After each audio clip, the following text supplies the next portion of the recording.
L'enèsim episodi d'injustícia que patim avui no fa més que certificar aquest comportament d'un estat autoritari amb actituds pròpies del segle XIX que amb l'ús de la repressió vol imposar per la força allò que mai no han aconseguit ni aconseguiran mai a través de les urnes i que tergiversa les seves pròpies lleis per acusar un moviment pacífic i exemplar de violent.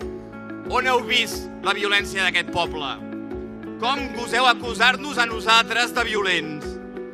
Quanta misèria contenen les vostres acusacions, les vostres amenaces i les vostres mentides? Necessitem recuperar aquella unitat que ens fa invencibles.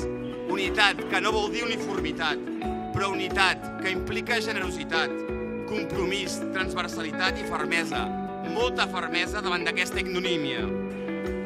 Som molts, i si ho fem bé serem més, perquè nosaltres també som els fills i els nets dels que van deixar-se la pell en tantes lluites compartides per resistir el franquisme i assolir la democràcia que ara ens volen destruir.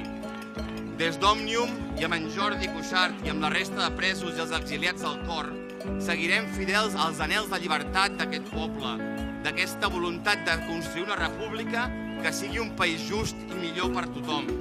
Des d'ara i per sempre més, units contra la repressió.